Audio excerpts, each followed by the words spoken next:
So, yes, we are going to go over Loki episode 5. So, if you have not seen Loki episode 5, this is the time where I'm going to have to ask y'all to bounce because I don't want y'all to get spoiled. But if you actually don't care about spoilers, you're more than welcome to hang out here and, be here for this conversation too. But we are going to go through all of that. Yo.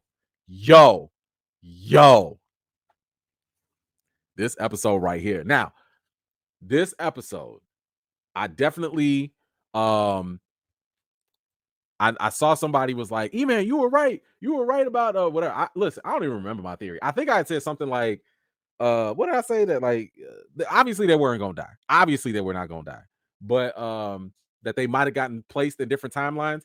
Let me just tell y'all, okay, that's that good old theory juice coming out, okay, because nobody got screeners for this now. All the screeners that Disney gave out, that was episode 1 through 4. So anybody trying to predict stuff earlier than that, yeah, that's because they saw it. But everything now is open season. Okay. So I'm gonna take my points. For the theory for episode 5. But and I got a juicy theory for y'all too. I got a juicy theory as to what's gonna happen in episode 6. We're gonna get to it. But I got a juicy theory I want to share with y'all. But we have got to talk about this episode. There was so much that happened, so many interesting things. There's one thing that I super, super appreciate. We will get to it. So let us start off with how this kicked off. And of course, we got to go back to the beginning. And that was with Loki. And by the way, look at it. My man was crying. He literally did y'all catch my man like crying, the tear rolling down his cheek? That's because he thought he was gonna die. He thought this was it, So shout out to him for that. I thought that was pretty good because like we all thought that it was pretty much over with for them. But he did end up surviving, and it did end up becoming it was something unexpected. We did not know exactly what was gonna happen, except for my theory. But Loki did find himself back in the TVA. And while he was there, it was completely empty. Like, where did everybody go? Like, what happened? Why? The question is, why was Loki still here while everybody else was gone?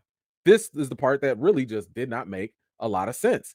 And then we see Loki starting to time slip again.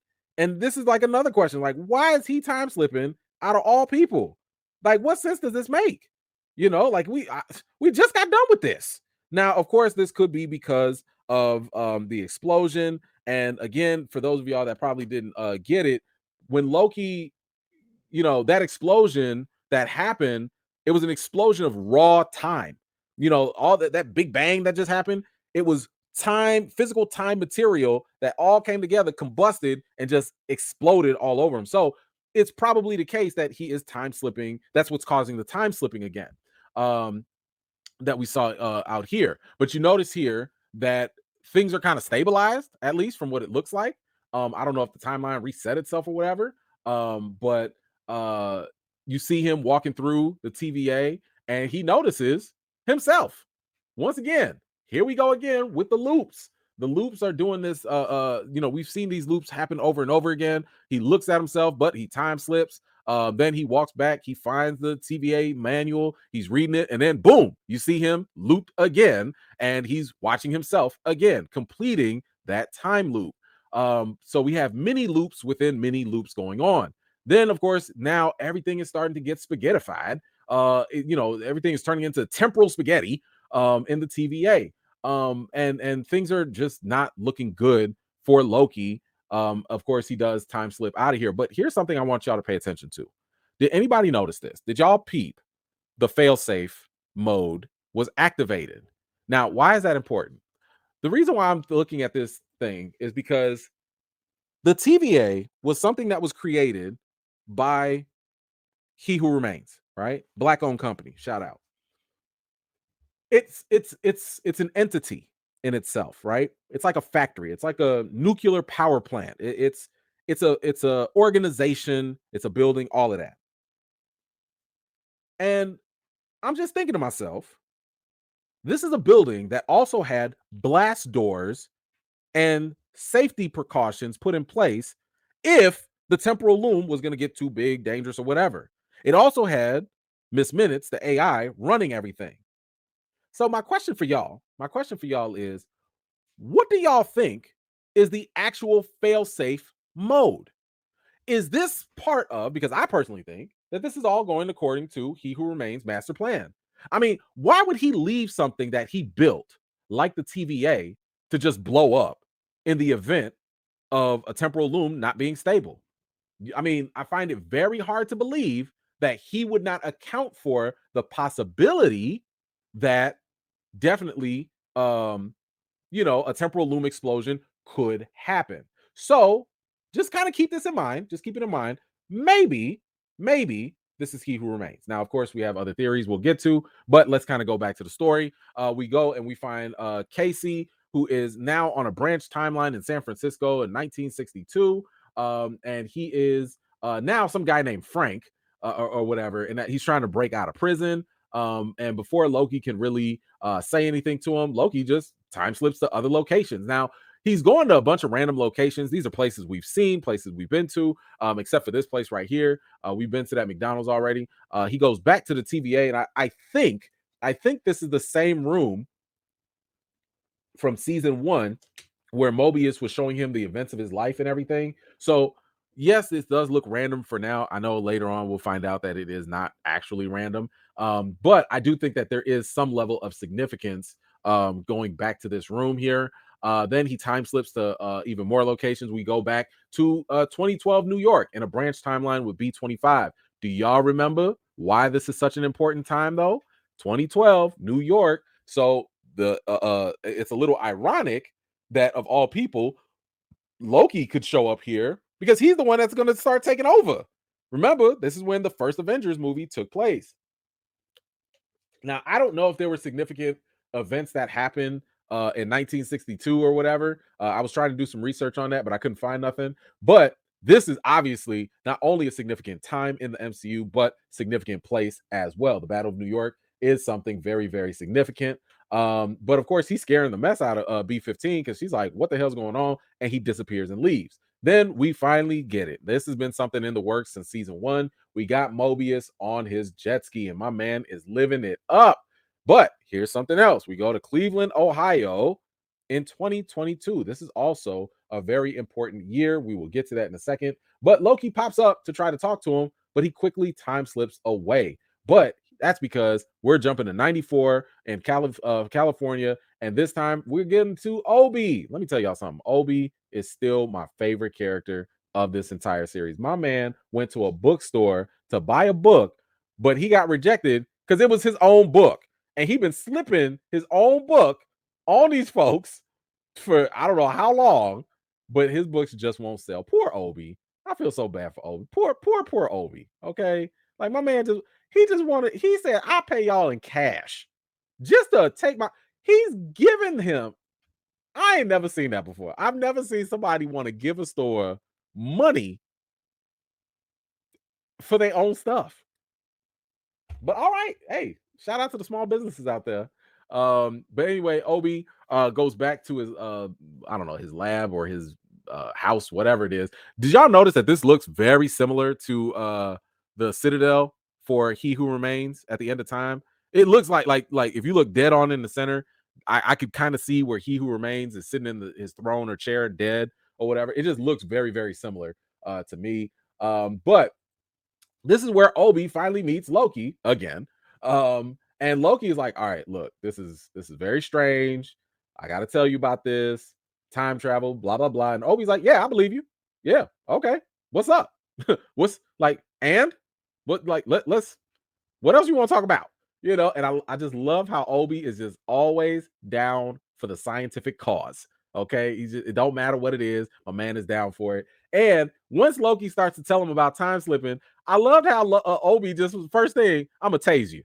He's just gonna tase Loki, and then he tried to scare Loki just so that he could see, he's running experiments. He wants to find out, is this how you can get rid of the time slipping? But he tells Loki that he has to find a way to control it. If he can control the time slipping, maybe that's where he'll be able to figure out all the other mysteries that's going on. And he tells Loki that in science, it's about the what and the how. But because what he's talking about sounds like science fiction, Loki needs to figure out the why. And, Loki's trying his hardest to do this time slipping.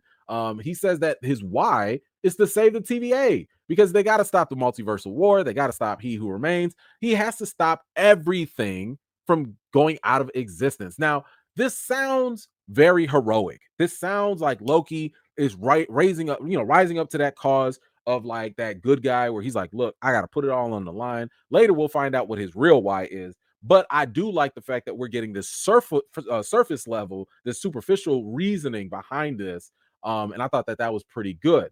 So Loki is trying this out, trying to figure out his why, saying that it's all the TVA. He's trying to do this thing. And I just thought that Obi was just hilarious, especially after, tasing him and everything. But Obi's coming through. Obi's like, oh, all you got to do, once he told him about all those other people, and Loki was like, look, I got to get back to a place that doesn't exist, but it's kind of impossible. Obi was like, all right, all you got to do is get the band back together, get all the temporal auras together, and you can use that as coordinates or whatever. And that will be the way that you can kind of pinpoint where you need to go or when you need to go. But all of this, unfortunately, doesn't matter because they don't have a TemPad. And that's kind of a problem until Loki just so happens to pull out the TVA guidebook, which, by the way, Obi wrote, and he gives it to him. But then Loki quickly time slips away. So that was that. Let me grab some of these comments. I see they're piling up. Let me grab them real quick. Let's see. Alib with the historical lesson. What you got? Frank Morris arrived at Alcatraz in January 1960 after convictions for bank robbery, burglaries, crimes, and repeated attempts to escape various prisons. Oh, okay. So I'm assuming he's based off a real person. I don't know. I didn't do my research on it, but if that's the case, thank you so much for that history lesson. I really appreciate it. All right, let's go on. Let's see. Yep. Okay, we left off with Loki time slipping away. But now this time he meets Mobius again. And by the way, did y'all notice here that this little action figure did look like one of them TVA soldiers or whatever? But guess what? We found out, I guess what Mobius was kind of worried about, that Mobius actually had kids and they bad as hell. What was his name? Tucker? I don't know what his name was. Johnny, Matthew, Timmy, whatever his name. He looked like a Tucker. I'm gonna call him Tucker. I don't remember his name. Why he running around with matches?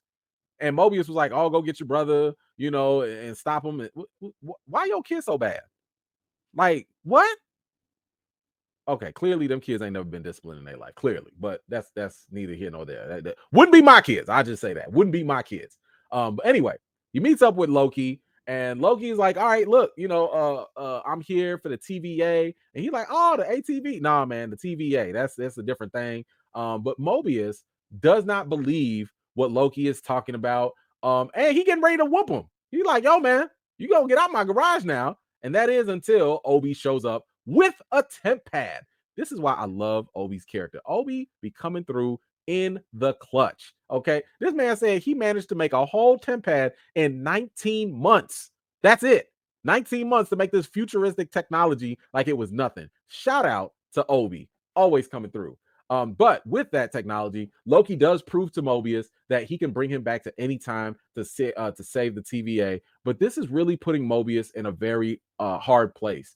Because now this Mobius he only knows this life.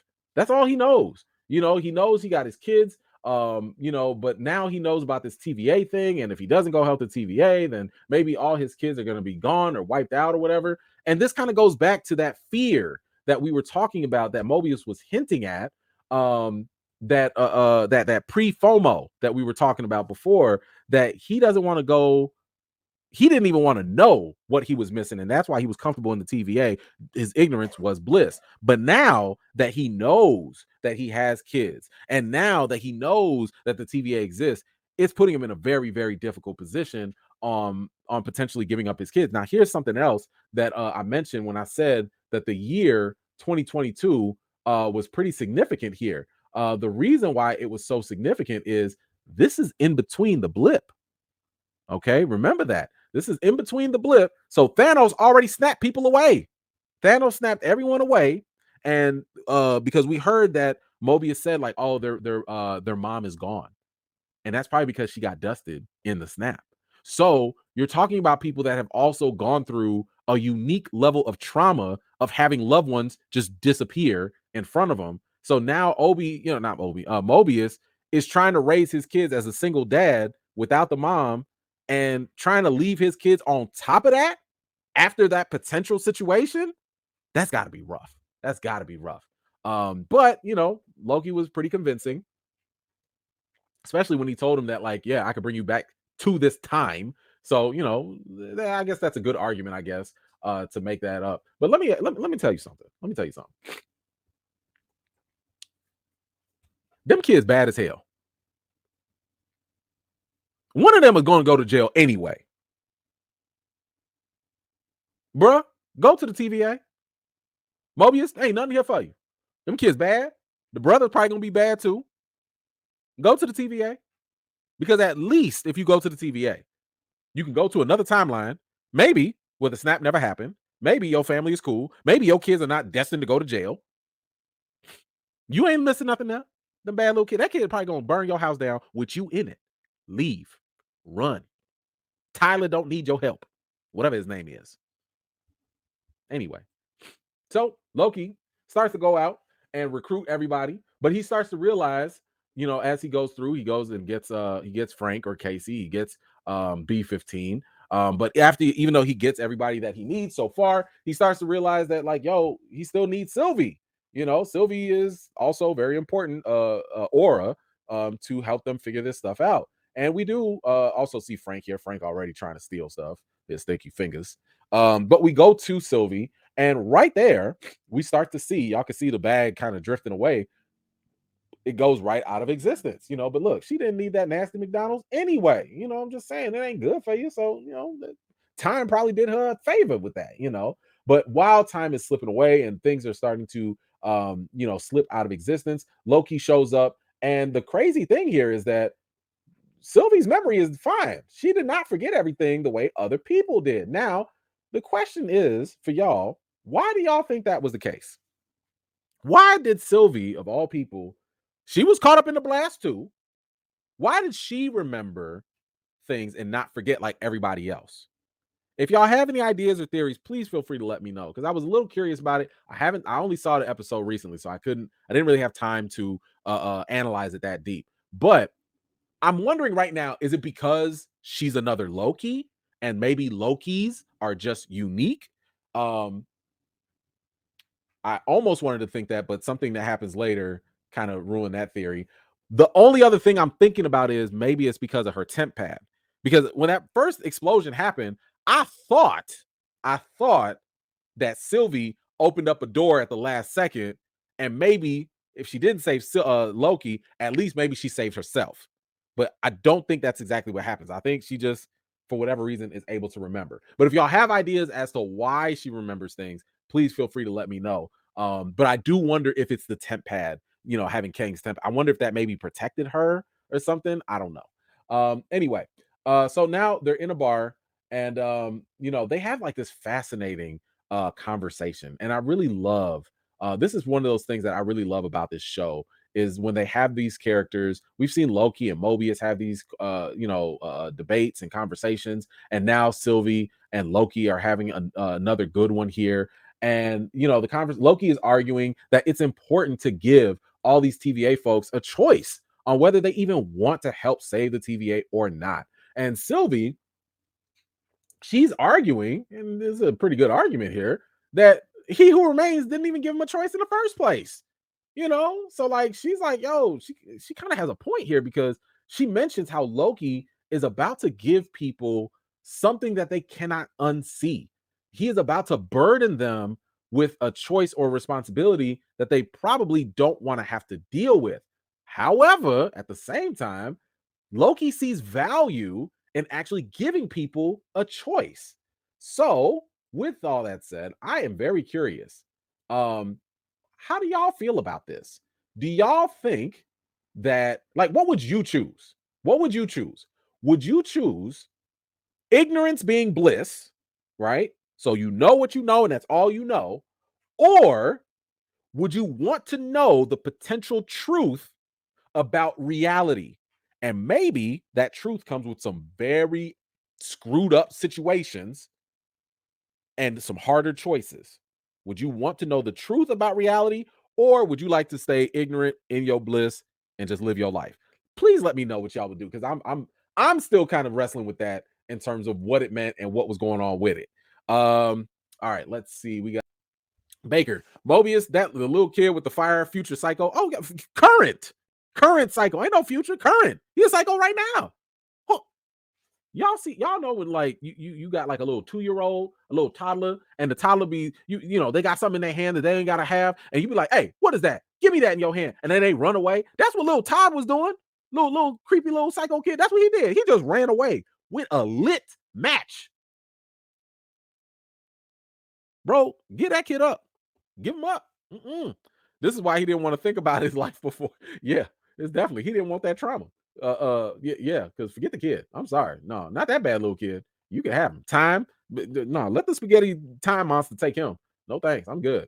But let's get back to this scene because I really, really enjoyed this. So, you know, the conversation that they're having, Sylvie, she continued to push Loki to make him confess. What is your why? What is your why? You know, and he goes on, he's like, oh, it's the TVA. Oh, I want to save the TVA, blah, blah, blah. You know, she's like, man, that's BS. That ain't it. Sounds all heroic and all nice and all that, but that ain't it. You know, she's like, that's straight cap. And he finally breaks down and he was like, I just want my friends back. I don't want to be alone. And I want y'all to recall back to season 1 where we finally met old Loki, right? Played by Richard Grant. And old Loki told a story about his life, which was kind of like therapy for our Loki. And old Loki was like, "Oh yeah, you know, I fought with my brother Thor and all this stuff, and we hadn't talked for thousands of years. Like I finally got away from him, right? Fake my death and all that stuff. And I also became one of the most powerful magicians or sorcerers out there. Loki accomplished his goals, but he also ended up being lonely. He was by himself for thousands of years. And all he ended up doing was missing his brother Thor. And that started to impact our Loki because we started to see our Loki long for connection. Now, I know some people were probably thinking, like, oh man, he just got the hots for Sylvie, and that's a little weird, but you know, I think it was deeper than just like, oh, you kind of attracted. It was deeper than that. Loki has always longed to belong. That's what he wants. Because if you really, really go back and think about this, when you go back to Thor 1, Loki is the definition of abandonment issues. Loki is the definition of separation anxiety. As a baby, being torn away from his natural born parents or whatever, and having to deal with Thor being favored by Odin and always feeling like an outcast and stuff like that. Loki has always just wanted to find his place, you know? And when Sylvie sits here and asks him, you know, what is it like, you know, like what do you want? What is your why? And he was like, yo, I want to save the TVA because if I save the TVA, I could save my friends. And if I could save my friends, I won't be alone. And if I'm alone, what am I? Who am I? Loki's having an identity crisis because of that attachment with that sense of belonging. And this, in my opinion, to me, this is just my take on it. But I'm like, yo, this is beautiful writing. This is what we want. This is what I'm talking. This is beautiful character development. Okay. Think about this. We had a Loki that was acting out, trying to rule New York. And we learned over the course of this show that he even tried to take over New York because it was an act out of fear. He was scared. The brother just wants a hug. He just wants some friends. He wants somebody to go play, you know, some PS5, Xbox with. That's all he wants. He just want a friend. This is beautiful. And you know what? Shout out to Tom Hiddleston. I was about to say Holland. Shout out to Tom Hiddleston. This is acting. This is some good acting. This guy really gets it. I'm sitting here looking at this. I'm like, dang, Loki. I mean, I'll be your homie, man. You ain't got to, you know, I'll be your friend, Loki. You know what I'm saying? This is woo. Thug tears. Thug tears. Close. So close. But but yeah, this is, and let me also just say this too. This is why it's so critical for Marvel to stop doing to change up what they've been doing with these Marvel shows. These Marvel shows have always needed to be character studies. WandaVision was a great character study. Yes, it was a limited series, and that's okay because it did what it needed to do. But these other series, they have to feed the characters. If they're only there just to uplift, whatever next movie that's going to come out, it's superficial. That means that once we get to that movie, we don't care about that show or that character no more because it served its purpose. But Loki, sure, Loki is explaining the multiverse. Sure, it educates us on what variants are. And yeah, it's setting up Kang Dynasty and all. Yes, it's doing all of that. But damn it, it's showing us who Loki is. And if you don't get that from a character, from a series, if you don't appreciate that, what are we watching these shows for? The action and fun and all that stuff, that's cool. But we connect with characters, and this right here is a fantastic job. So good on this episode for building on that. Let me grab some of these here. Marley, what if Sylvie what if Sylvie, Loki, Victor Timely are the original timekeepers? Victor betrays them and becomes he who remains. Ooh, very sure. Sure. Like why not? Okay. Because I do think that there's some sort of I like that theory. I like that. There is definitely some sort of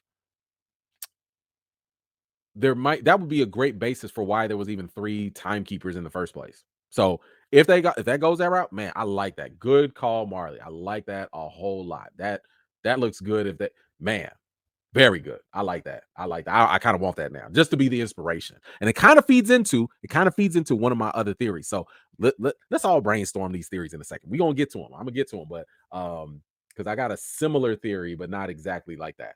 All right. So where do we leave off? No, not there. What was it? Okay, so yeah, Loki comes to his realization. He's sitting here wondering what's going on. Let's see. Okay, so now Loki comes back, but this time, he came back without Sylvie, because Sylvie, she's like, man, I'm gonna go do my own thing. Forget y'all. So Sylvie goes to a local record shop to unwind and to just chill out. I did not listen to the lyrics of the song. I'm pretty sure they probably mean something. So if y'all want to listen to it, that's cool. But if you noticed in the store, look in the back, you see the person that was like walking in. Yeah, that person like disappeared like immediately.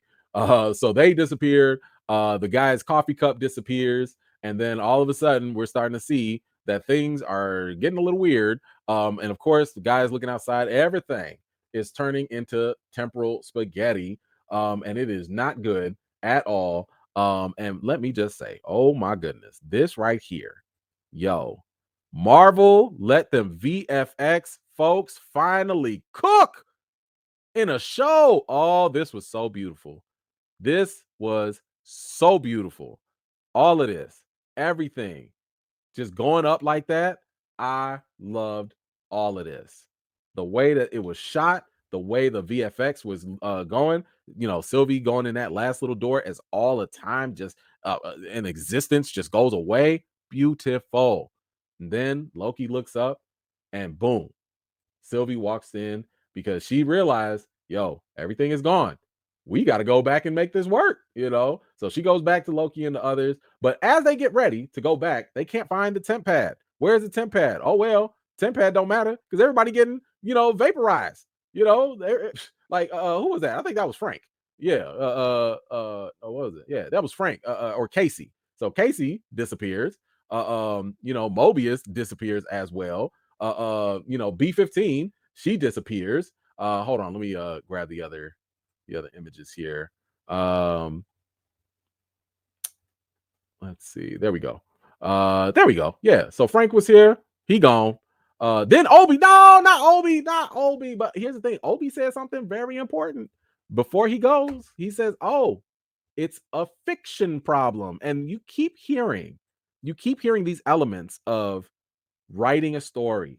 This is science fiction. Sylvie had talked about that at the bar. She was like, because Loki was like, well, what are we going to do? What am I going to do without my friends? And she was like, you got to write your own story. And then you also have Obi sitting here saying, yeah, this is a science fiction problem. It's not a science problem. It's a fiction problem. Fiction we associate with stories. So then Mobius, he's like, oh man, I got to get back to my bad little kids. No, he's gone. Yep. The second he thought he would, no, it wasn't happening. And then, of course, you also had B-15. She thought she was going to go somewhere, but nope. SpaghettiOs. She's out of here as well. And as they are all starting to disappear, Sylvie is also gone too. And this is where I started to I was like, wait a minute. If Sylvie can go, maybe she's not protected. Maybe she's not all that special, And that was the one reason I was kind of like, maybe it's not about being Loki's. Maybe, it's something else going on. But as this is happening, oh my gosh, again, with the special effects, you see Loki is just kind of going crazy. Reality is warping. All of this stuff is going wild. And then it just resets. Everything goes right back. And Loki is sitting here like, what the hell? Like, wait a minute. Wait a minute. And he finally realizes that now he can control his time slipping. And what he ended up realizing is that it's not about where, when, or why. It's about who. And the who is him. And Loki says that he needs to now rewrite the story. And the second he says that and commits to rewriting the story, he finds himself right back in the TVA right before everything explodes. So here we go. Loki is back in the TVA. That is how it reset.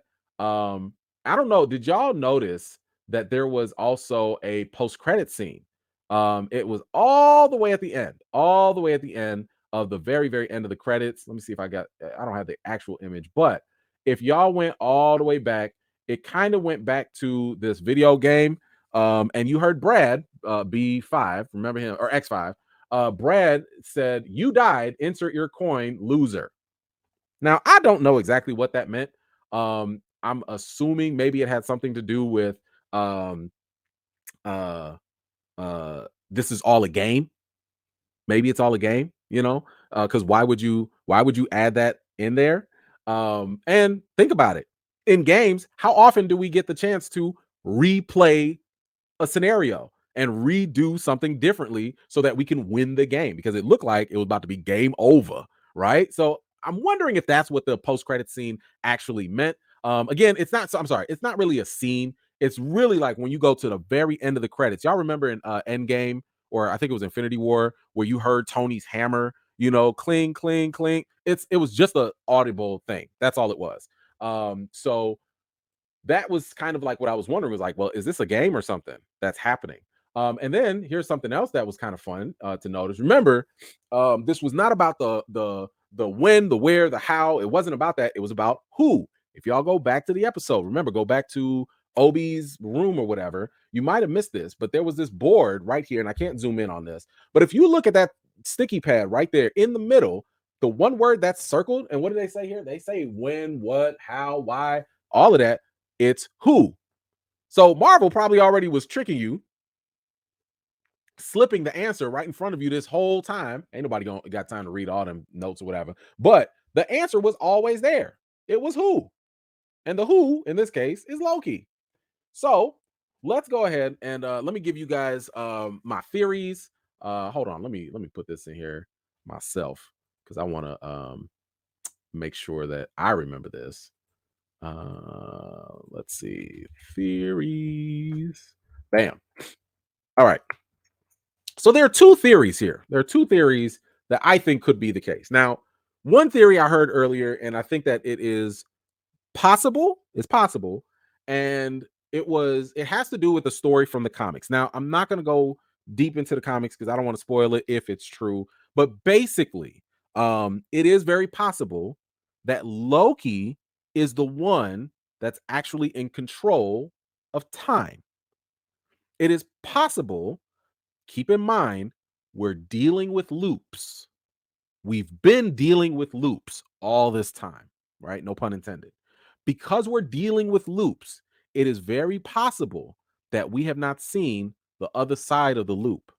And the other side of the loop could be that it's Loki that's running everything. It could be old Loki, our Loki, in the future of the TVA, because remember, the TVA still has a timeline, is actually creating all of this stuff.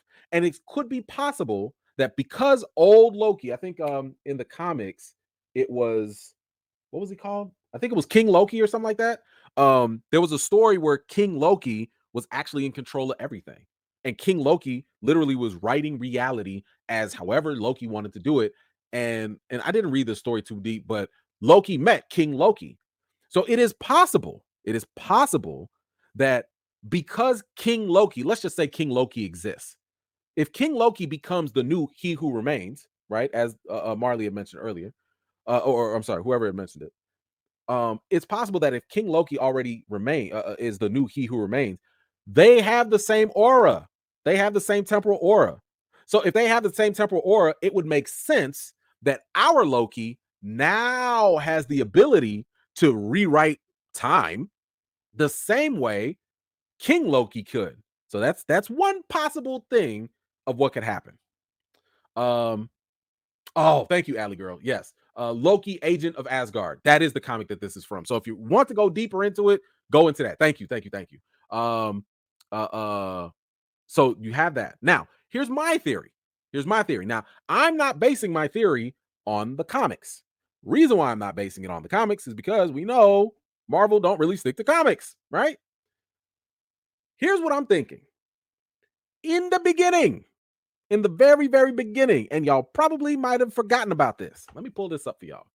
The very first thing that they showed y'all, didn't we just show you?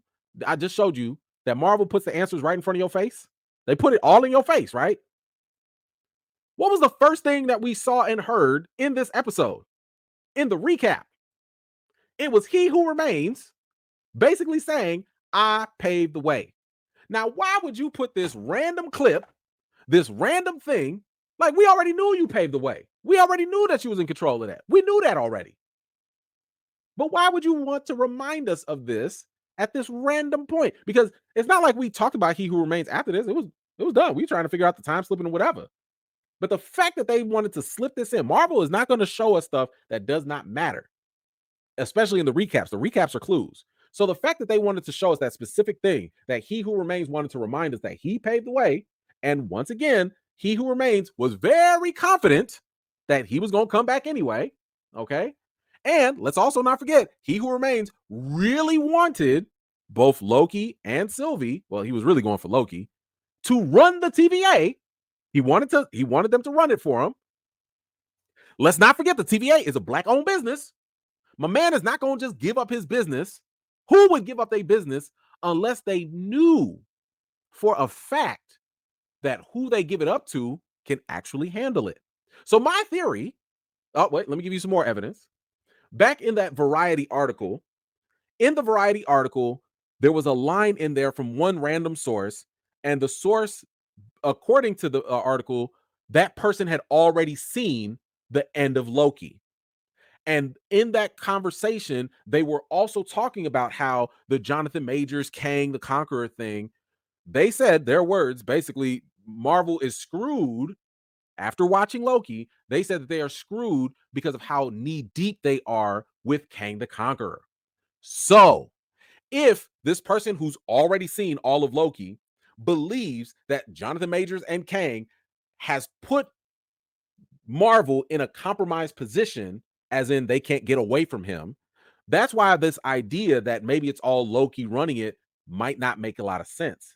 Because if Loki was running it, if Loki was the new He Who Remains, that does not compromise Marvel. If anything, that gives Marvel a huge out. Because now Marvel could say, hey, y'all, forget Kang. Loki is now the new big bad. So if it's true, because Marvel ain't got time to go fix this, by the way. If it's true that Marvel is screwed with Kang and Jonathan Majors' situation, then I do believe if he paved the way, Kang, aka He Who Remains, is still running things.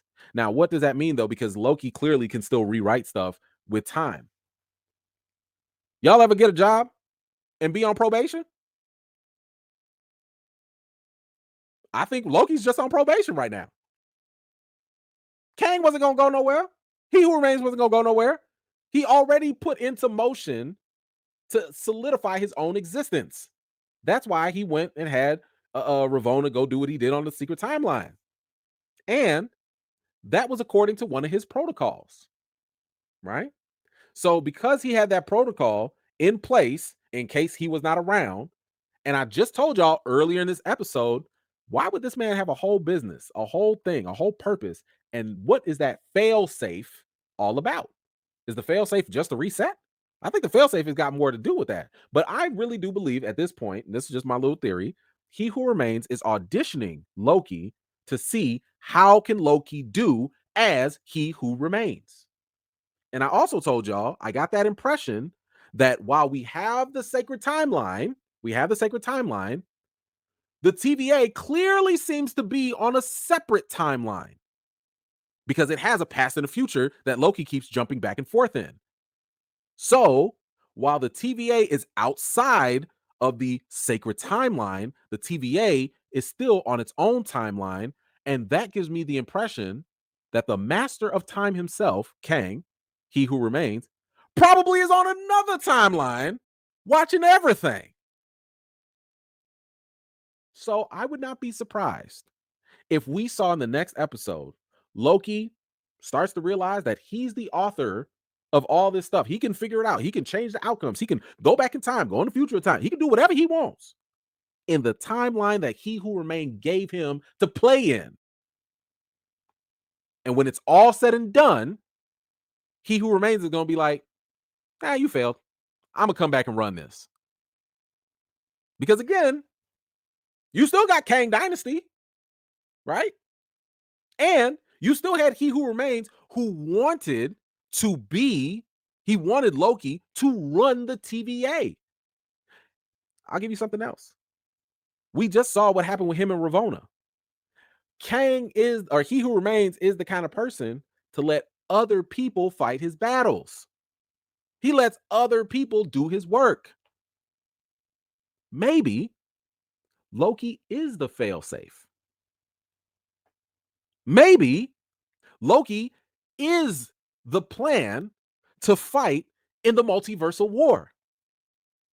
We talked about that potential rumor. Oh no, we didn't talk about it. Well, okay.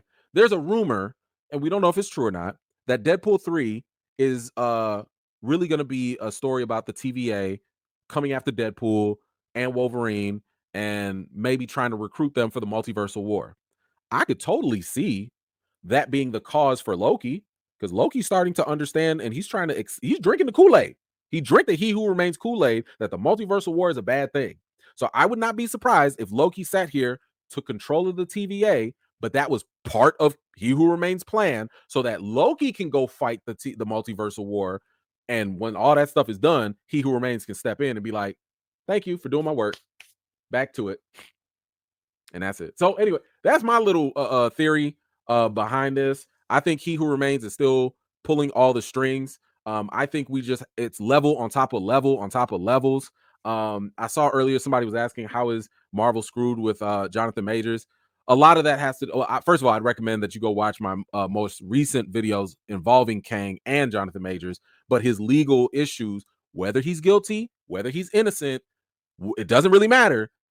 If there are more issues that come from that, if this takes longer, if it makes Marvel look bad, that's going to screw Marvel up, because Marvel's more about the public image than they are about what's right or wrong. You know, they've stuck with him, but if his case comes out in a negative light and it gets bad press, that's not going to be okay for Marvel, especially how much they've committed to Jonathan Majors. So that's what I meant by he could be in trouble, or they could be in trouble. But anyway, all right, that was my theory. If you guys have other theories, please feel free to let me know. Because like I said, I love the fact that this is completely this is all completely free. Nobody knows nothing. We just all got to figure it out together. I love that. All right, guys, this is the point where I need y'all thoughts and theories. I'm sorry, I need y'all ratings. On a scale from 0 to 10, what are y'all rating this episode 5 of Loki? Go ahead and let me know while you're thinking about that. I'm gonna give me some tea. Let me think about it. So, my gosh, the writing, fantastic for me. The writing itself was definitely something that blew me away. The acting, I mean, Tom Hiddleston is killing it right now. So I was with that. Didn't have a lot of action, but again, this was more of like, this is digging into the character. So the character development, the study, I absolutely loved. And it's got me excited to see what the hell's gonna happen next. So I think I'm gonna go ahead and give this a 9 out of 10. Real close to a 9.5, real close. But I kind of feel like the last episode was a 9.5, maybe. I forget what I gave. Maybe I give it a 9 too. But I'm giving this a 9. I'm giving this a 9. Fantastic episode, great writing, moving, emotional, compelling. I wasn't bored. So I'm giving it a 9. But let's see what y'all are giving it here. Dang, I should have started at the top. 9, 9.5, 8.5, 7, 9. Okay. 9.7, 8, 9, 10. All right. I like it. Like it. 7, 8.5, 9. Okay. I feel you. 11, 10, 8.5, 9, 10, 10. All right. We getting fire now. 10, 8, 9, 8. Okay. 9.8 something pi. You got 9 pi. I'm just say pi. I don't know. I go with a 10. Well, Allie girl, how'd I know? I could have guessed that. 7.75, 9.57, 9. Oh, we got some more. Okay. 9, 8.5, 10, 10, 10, 8.7, 8. We got 9.45, 8.5, 8.5. I think we like this episode. I think it's safe to say.